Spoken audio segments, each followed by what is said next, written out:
Good morning student, welcome back in computer class. First of all write here C.W day and date. आज हम हमारा chapter number 2 inside the CPU देखने जा रहे हैं। हमारे चैप्टर में हम क्या देखेंगे?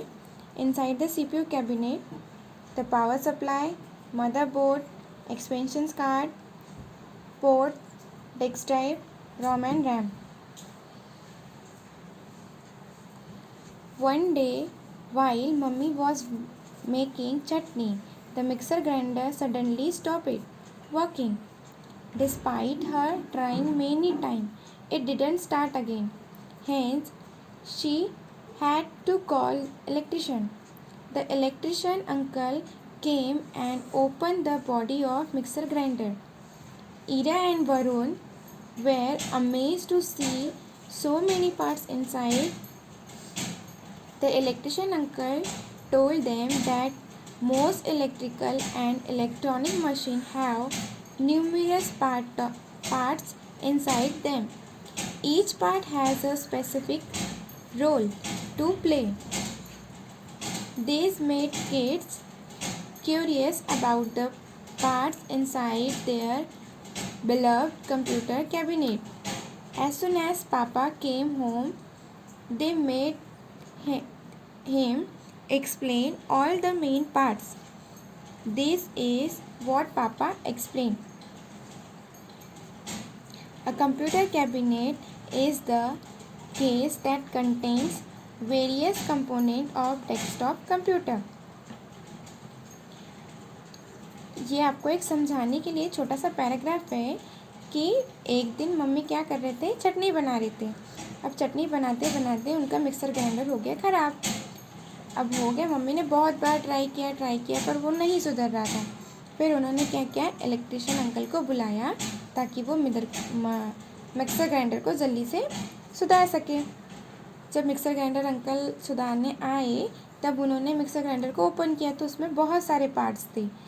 तो वरुण और इरा एक्साइटेड हो गए कि जब इसमें इतने सारे पार्ट्स हैं, हमारे कंप्यूटर CPU में भी कितने सारे पार्ट्स हो गए। तो उन्होंने अपने पापा का आने का वेट किया और उनसे पूछा कि कंप्यूटर के में भी कितने सारे पार्ट्स होते। तो उनके पापा ने बताया कि कंप्यूटर कैबिनेट जो वेरियस टाइप ऑफ कंपोनेंट को कंटेन करके रखता है उसे कंप्यूटर डेस्कटॉप कहते हैं।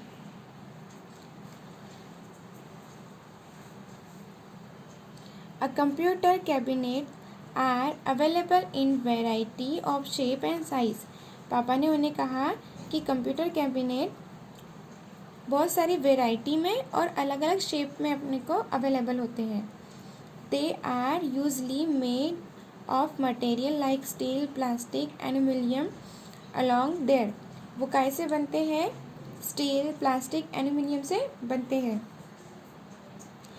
The size of computer cabinet also vary depending on the type of power of computer. जो कंप्यूटर के साइज़ होते हैं या कंप्यूटर के CPU का साइज़ होता है वो अलग अलग टाइप के आते हैं, उसके अलग अलग पावर होते हैं, अलग अलग रैम होती है, वो उस पर डिपेंडेंट होते हैं। A computer cabinet contains the electronic component which functions together to make the computer work. Computer cabinet में बहुत सारे कंपोनेंट्स होते हैं जो एक साथ फंक्शन करते हैं कंप्यूटर को चलाने के लिए। Every component has a typical job. सारे कंपोनेंट का एक टिपिकल जॉब है। जैसे हमारे बॉडी में हमारे इतने सारे पार्ट्स दिए हैं, हमारी आईज़ है, नोज़ है, हेयर है, टीथ है, टंग है, इन सब का क्या है, अलग अलग फंक्शन है और अलग अलग इनकी जॉब है। Same components are hiding inside the cabinet while other are partly visible. Some of these are explained below. कुछ पार्ट होते हैं जो अंदर हाइड होते हैं, जो हमें नहीं दिखाई देते, जैसे हमारे लंग्स, किडनी, हमारी बॉडी में अंदर हाइड है, हमें दिखाई देते क्या नहीं, पर हमारे अंदर वो है। और कुछ पार्ट्स हमें विजिबली दिखाई देते हैं, जैसे हमारे हेयर्स, हमारी skin, eyes, nose, all this part. So ये है हमारा CPU cabinet. What is this? CPU cabinet, ये अभी एम्प्टी है, उसके अंदर कुछ फिक्स नहीं है अभी, ये सिर्फ खाली एक बॉक्स की तरह है।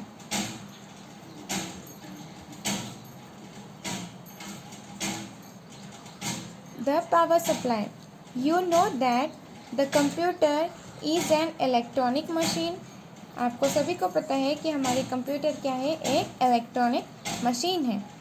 It works on electricity. ये सिर्फ और सिर्फ इलेक्ट्रिसिटी पे वर्क करती है। The power supply unit in the CPU cabinet passes electric current through the computer. You can see the power supply metal box in the corner of cabinet.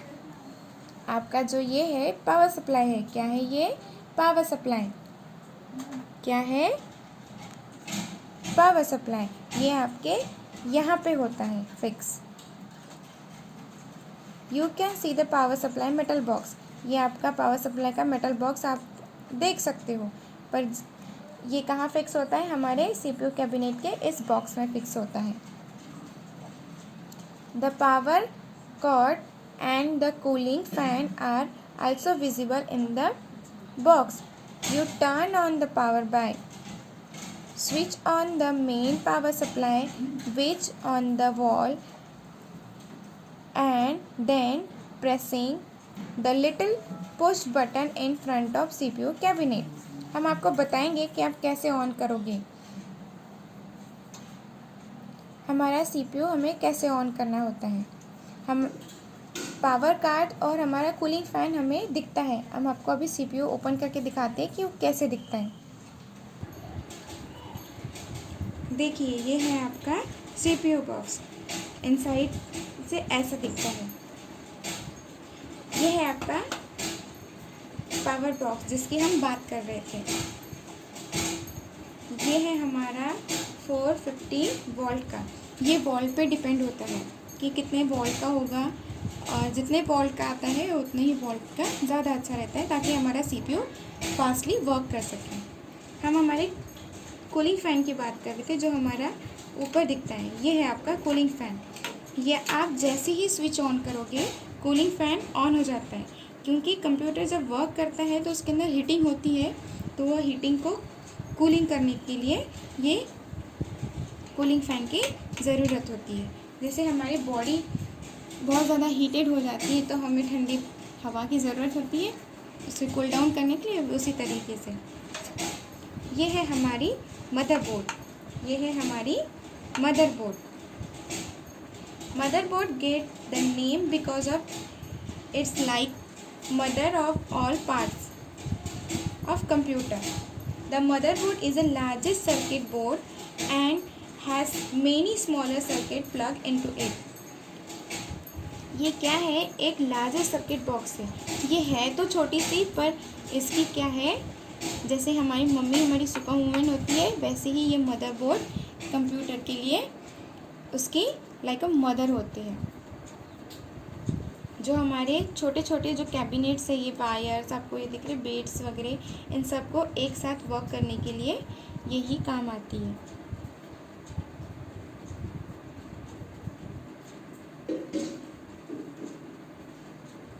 In fact, the motherboard contain microprocessor of the computer. motherboard में क्या होता है, microprocessor होता है।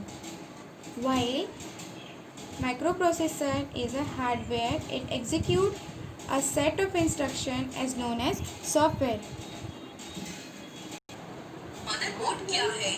What is motherboard? Motherboard computer या laptop के अंदर लगा हुआ एक ऐसा सर्किट बोर्ड होता है जिससे कंप्यूटर का हर पार्ट जुड़ा। Graphic card, hard driver, processor, mouse, keyboard, ये सभी के सभी कंप्यूटर पार्ट्स मदरबोर्ड से ही कनेक्टेड होते हैं। इसको हम PCB यानी प्रिंटेड सर्किट बोर्ड भी कहते हैं। इसके लिए हम आपको मदरबोर्ड की एक इमेज दिखा देते हैं जिससे आपको समझने में और हमें समझाने में और भी आसानी हो जाएगी। वैसे तो मदरबोर्ड में बहुत सारी छोटी छोटी चीजें लगी होती हैं, लेकिन हम यहाँ आपको जो मेन पार्ट्स हैं उनके बारे में ही बताएंगे। तो सबसे पहले आपको दिख रहा होगा CPU सॉकेट। तो आइए जानते हैं। पहला, CPU सॉकेट। सीपीयू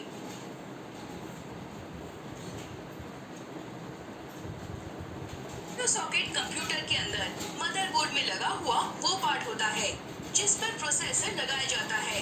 हर कंप्यूटर में प्रोसेसर को कंप्यूटर की क्षमता के अनुसार लगाया जाता है। जैसे आपने नाम सुना होगा, P1, P2, dual core, quad core, octa core, 4i5, 4i7 extra. दूसरा, रैम स्लॉट। रैम स्लॉट में कंप्यूटर की रैम लगी होती है। ये कंप्यूटर का एक छोटा सा पार्ट है, लेकिन बहुत इंपॉर्टेंट पार्ट होता है। जब भी हम कंप्यूटर को खरीदने जाते हैं तो अच्छी रैम वाला कंप्यूटर खरीदते हैं ताकि वो सही स्पीड से काम कर सके। जितनी ज्यादा रैम वाला कंप्यूटर होगा वो उतना ही स्मूथ और बिना हैंग हुए चलेगा, क्योंकि ज्यादा रैम वाला कंप्यूटर एक साथ कई सारी एप्लीकेशन को रन कर सकता है, जबकि कम रैम वाला कंप्यूटर ज्यादा एप्लीकेशन एक साथ खोलने पर हैंग हो जाता है क्योंकि वो हैंडल नहीं कर पाता है। तीसरा, IDE कनेक्टर। IDE की फुल फॉर्म होती है इंटीग्रेटेड ड्राइव इलेक्ट्रॉनिक्स। ये मदरबोर्ड में कुछ हार्ड ड्राइव और ऑप्टिकल ड्राइव से कनेक्ट करने के लिए इस्तेमाल किया जाता है, लेकिन अब IDE थोड़ा पुराना हो चुका है, इसलिए बहुत कम देखने को मिलता है। अब इसकी जगह में साटा केबल का उपयोग किया जाता है, जो इससे छोटी और इससे तेज गति से काम करती है। साटा केबल का उपयोग किया जाता है, जो इससे छोटी और इससे तेज गति से काम करती है। साटा केबल की भी आजकल मार्केट में अलग अलग तरह की उपलब्ध है, जैसे SATA 1, SATA 2, SATA 3। चौथा, BIOS chip and CMOS battery. CMOS की फुल फॉर्म होती है कॉम्प्लीमेंट्री मेटल ऑक्साइड सेमीकंडक्टर। ये बैटरी पावर्ड सेमीकंडक्टर चिप होती है जो कि इंफॉर्मेशन को स्टोर करके रखती है। ये सिस्टम टाइम डेट से लेकर कंप्यूटर की सिस्टम हार्डवेयर सेटिंग्स तक हो सकती है। जब आपका कंप्यूटर स्टार्ट होता है तो BIOS इसमें स्टोर इंफॉर्मेशन को यूज करती है। CMOS बैटरी का स्टैंडर्ड लाइफ टाइम 10 साल तक होता है, लेकिन ये कंप्यूटर के उपयोग एवं एनवायरनमेंट पर निर्भर करता है। अगर CMOS बैटरी फेल हो जाती है तो system settings, date and time save नहीं होगा, और अगर आपका कंप्यूटर ज्यादा टाइम तक ऑफ रहा तो CMOS बैटरी डिस्चार्ज भी हो सकती है। पांचवा, north bridge and south bridge.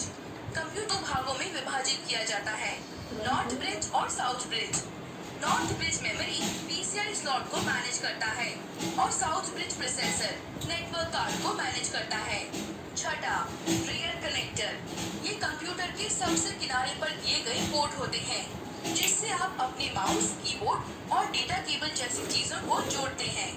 सातवां, ग्राफिक कार्ड स्लॉट। ये मदरबोर्ड के नीचे दाएं तरफ लगाया गया स्लॉट है, जिससे हम अपने कंप्यूटर पर वीडियो इमेजेस देख पाते हैं। ग्राफिक कार्ड को ही वीडियो कार्ड कहा जाता है। अगर आपके कंप्यूटर में ग्राफिक कार्ड नहीं होगा तो फिर हम अपने कंप्यूटर में वीडियो नहीं देख पाएंगे। आजकल कंप्यूटर में अच्छे से अच्छे ग्राफिक कार्ड लगाए जाते हैं, और यहाँ तक कि 2 वीडियो कार्ड भी लगाए जाते हैं, ताकि हम हाई क्वालिटी के गेम भी खेल सकें। और हम उम्मीद करते हैं कि हमारा ये वीडियो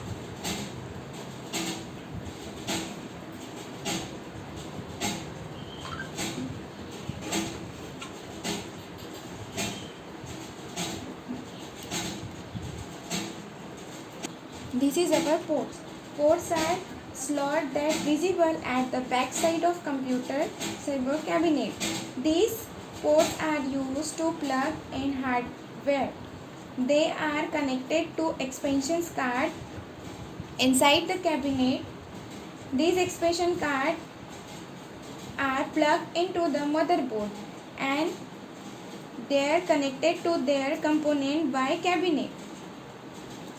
यहाँ आपका माउस, कीबोर्ड, आपका पावर सप्लाई, ये सारी चीज़ें लगती हैं। हमारी कूलिंग फ़ैन की हवा हमें यहाँ से बाहर मिलती है।